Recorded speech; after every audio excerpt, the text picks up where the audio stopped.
point de vue strictement juridique, on parle d'une discrimination. Il y a discrimination lorsque les 3 éléments suivants sont réunis.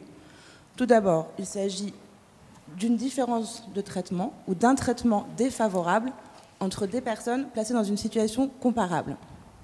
Il faut que cette différence de traitement ou ce traitement défavorable soit en lien, intervienne dans un domaine prévu par la loi. Il peut s'agir de la santé, de l'éducation, de l'emploi et également, de manière générale, de l'accès aux biens et aux services dont fait partie le logement. 3e élément, il faut que ce traitement défavorable ou cette différence de traitement intervienne, soit en lien avec un critère défini par le Code pénal. C'est-à-dire ? C'est-à-dire, le Code pénal prévoit aujourd'hui près de 25 critères de discrimination. On peut les regrouper en 3 catégories. Première catégorie, il s'agit de tout ce qui concerne, tout ce qui est inhérent, des caractéristiques inhérentes, intangibles à la personne. Ça peut être le handicap, l'âge, le sexe, l'origine. Deuxième catégorie de critères, il s'agit des choix exercés par la personne dans le cadre de ses libertés individuelles ou collectives. Ça peut être sa religion, réelle ou supposée d'ailleurs, ça peut être l'appartenance à un parti politique, ou même l'exercice d'une activité syndicale. 3e catégorie de critères. Il fait partie de l'UNIS, ça peut être discriminant. Il fait partie de l'UNIS. Il fait partie de l'UNIS. Je me disais bien. Je ne lui vendrai pas cet appartement ou je le taxerai davantage. Eh bien, je commets une discrimination. Et enfin, 3e catégorie de critères, il peut s'agir de situations plus ou moins durables de la personne. Son état plus ou moins durable. Ça peut être l'état de santé, par exemple, ou bien la grossesse. La grossesse fait partie de ce 3e groupe de critères. Et pour ces 3 familles-là, le juge pénal prévoit des sanctions et pas des moindres. Et pas des moindres, Gabi. La discrimination est un délit pénal. Un délit pénal passible de 3 ans d'emprisonnement ou de 45 000 € d'amende pour une personne physique, qui peut atteindre jusqu'à 225 000 s'il s'agit d'une personne morale. Alors, lorsqu'on parle de situation de discrimination dans le logement, on fait allusion à quelle situation? Évidemment, moi qui ne suis pas du métier, je pense à la location, mais globalement, de quoi on parle? Alors, évidemment, la location est concernée, on y pense tout de suite, mais pas que. Elle peut intervenir dès lors qu'il s'agit de l'accès à un service lié au logement. Ça peut être l'achat d'un logement, ça peut être l'accès à une garantie locative, une assurance loyer impayé, une caution. Ça peut même intervenir dans le cadre des garanties publiques, comme Visal. Ça peut être l'accès à un crédit immobilier. Et ce qu'il faut noter, c'est que dans le domaine de l'immobilier, il y a une multiplicité d'acteurs. Le propriétaire vendeur, le propriétaire bailleur, le syndicat des copropriétaires, les assurances loyers impayés, et l'ensemble l'interaction entre l'ensemble de ces acteurs est un facteur aggravant de risque de discrimination. C'est-à-dire qu'il y a de nombreuses situations et une multiplicité d'acteurs, et donc tout ça mis bout à bout, ça fait vraiment des situations auxquelles il faut être très vigilant. Comment elle se manifeste, cette discrimination, et est-ce qu'on pourrait, puisque c'est la base même de la pédagogie et de la formation, donner des exemples concrets? Absolument. Alors. D'ailleurs, la discrimination peut se manifester de différentes manières, et la loi est venue réglementer et donner des noms, des termes qui permettent de caractériser le délit. Il y a d'abord la discrimination directe, c'est le fait d'imposer directement, d'appliquer un traitement différent en lien avec un critère interdit par la loi. Exemple typique, refuser de louer à une personne d'origine maghrébine directement. Mais ça peut aussi être, la discrimination peut être indirecte. Elle peut être indirecte, c'est-à-dire sous couvert d'une pratique apparemment neutre, on vient exclure une catégorie de personnes particulièrement protégées par un lien, dans un critère défini par le Code pénal. Exemple, on refuse tous les revenus issus des allocations, ce qui vient à exclure systématiquement toutes les personnes handicapées de l'accès au logement. Ça, c'est une discrimination. D'accord. Alors, vous avez dit discrimination directe, indirecte.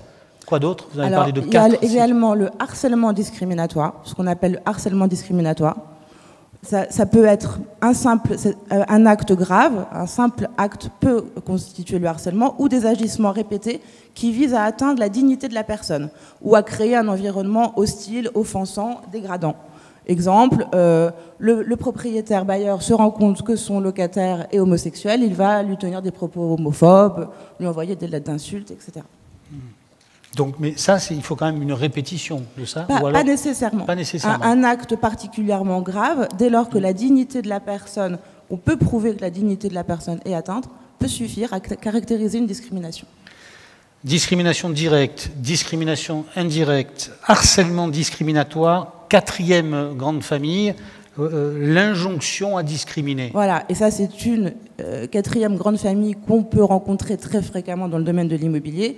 Vous avez votre mandant qui vous incite, qui peut vous ordonner à discriminer. Et je refuse de louer à des personnes d'origine étrangère, c'est de la discrimination. Et bien évidemment, si vous acceptez ça, vous ne pouvez pas avoir raison devant des tribunaux. Vous ne pouvez pas avoir raison, vous êtes autant responsable que votre mandant. Vous ne pouvez pas vous prévaloir de sa propre turpitude. Non. Votre qualité d'intermédiaire ne vous permet pas d'échapper au code pénal de manière générale. Alors, que prévoit la réglementation qui concerne tous les professionnels de l'immobilier pour lutter contre les discriminations? Qu'est-ce qui est dit? Alors, la réglementation qui concerne spécifiquement les professionnels de l'immobilier contient effectivement des dispositions sur ce thème. D'une part, on a trois repères. C'est la loi Hoguet, d'une part, qui prévoit la possibilité de prononcer une incapacité d'exercer à l'encontre d'un professionnel qui aurait été condamné pénalement. Deuxième repère, le code de déontologie, qui oblige les professionnels de l'immobilier à s'empêcher de pratiquer des actes discriminatoires tels que définis par le code pénal. Et enfin, on a l'obligation de formation continue, qui est un point important, ce qui est en train de se pratiquer aujourd'hui, et qui inclut dans l'obligation, pour l'instant, en l'état actuel du décret, minimum 2 heures consacrées à la déontologie. Alors, la question que je dois vous poser après est à peu près de l'hébreu pour moi, mais je la pose avec beaucoup de conviction et l'air quasi intelligent. Quelles sont les dispositions de la loi de 1989 relatives aux baux résidences principales visant directement à lutter contre les discriminations, cher Emmanuel? Oui, on revient effectivement à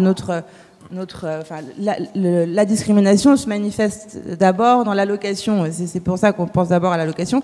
Et donc, dans la loi de 89, on a bien des dispositions spécifiques qui visent à empêcher, contrôler ce type de pratique.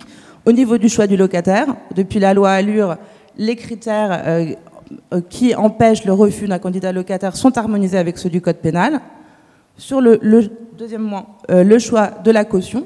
Il est interdit, et ça c'est pas depuis longtemps, il est interdit de refuser une caution sous prétexte qu'elle soit de nationalité étrangère ou qu'elle résidente outre-mer. Et enfin, un dernier point qui permet d'objectiviser les pratiques, on va dire, c'est le décret qui, en application d'une disposition de la loi aussi, qui date de la loi Allure, qui vient imposer une liste autorisée de pièces à demander aux candidats locataires. Donc ça permet... Le but du jeu de ce décret était d'assurer une forme d'égalité de traitement. Et tout manquement à ces règles-là, évidemment, donne lieu à une sanction. Et tout manquement, oui, désolé, c'est assez anxiogène, le droit immobilier, il y a des sanctions. Et là, on peut quand même encourir une amende pénale qui peut quand même atteindre 15 000 €. Alors, on va juste ouvrir une amende administrative. 15 000 €, on a bien noté. Olivier Safar, lui, est en train de consulter son téléphone. 15 000 € pour lui, c'est pas grand-chose. Alors, et puis, ne discrimine pas, surtout. Alors, on va ouvrir juste une toute petite parenthèse. Si c'est bien. Emmanuel, une petite parenthèse. Si je veux être bien sûr que, par exemple, pour ce qui concerne le choix du locataire, c'est l'article 1er de la loi de 89, etc. Si je veux vérifier tout ça, est-ce que je pourrais le consulter au-delà de ce rendez-vous présentiel quelque part? Est-ce que ça sera sur Internet? Bien sûr, bien sûr. Vous avez des documents qui seront mis à disposition de celles et ceux qui ont fait l'effort bien entendu. Nous avons un PowerPoint très, très détaillé. Qui sera mis à disposition. Qui comporte l'ensemble des références, des liens...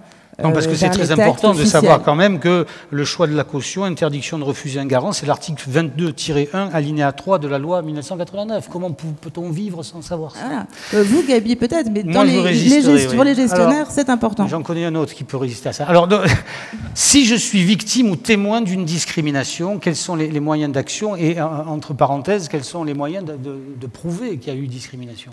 Alors, effectivement, il y a des moyens d'action aujourd'hui. Une personne qui est victime ou témoin, et ça peut d'ailleurs faire partie du rôle des professionnels de l'immobilier au titre de la déontologie, de signaler, de déclarer, de faire savoir et de lutter contre ce type de pratiques qui sont un frein aussi d'ailleurs dans la pratique, puisque ça peut gêner les mandats, et la prise de mandat ou l'exécution de mandat. Donc la première chose qu'on peut faire aujourd'hui, c'est saisir le défenseur des droits. De toute façon, avant d'aller vers une action en justice, il faudra avoir prouvé qu'on a fait des tentatives de négociation, de conciliation, avant de pouvoir saisir le juge. Donc le défenseur des droits est là, et il a plusieurs degrés d'action. Il peut d'abord proposer une médiation, un arrangement à l'amiable. Le temps de la médiation est limité à 3 mois, renouvelable une fois. Si on n'arrive pas à une médiation et que les faits sont caractérisés, bien sûr, il y a une instruction du dossier, etc. Si la médiation n'aboutit pas, on peut arriver à une transaction. Donc une transaction, on transige, on se met d'accord sur une sanction, ça peut être une amende, une indemnisation, une publicité des faits, et cette transaction sera validée par le procureur de la République. Sans passer devant le tribunal. C'est une transaction. Si on n'arrive pas à cette transaction, on peut atteindre la case saisine du juge pénal, et le défenseur des droits est habilité à saisir directement le procureur de la République des faits constitutifs de l'infraction. Alors ça, c'est le défenseur des droits, mais on peut aussi appeler la DIL. Alors oui, on peut appeler la DIL. En l'occurrence, ici, nous sommes au CESE à Paris. Récemment, la DIL 75 a mis en place un numéro dédié. Allo Discrimination, vous avez un numéro dédié avec des juristes qui vont instruire la demande et qui assureront d'ailleurs une passerelle avec le défenseur des droits. Alors je peux aller voir le défenseur. Il y a aussi un site internet. Je peux aller voir le défenseur des droits, mais je peux directement aller porter plainte devant. Alors je peux aussi choisir de directement porter plainte, d'agir au pénal. Je peux porter plainte en allant au commissariat. Je peux choisir de saisir le procureur de la République directement aussi d'ailleurs, pour éviter que ma plainte soit classée sans suite éventuellement.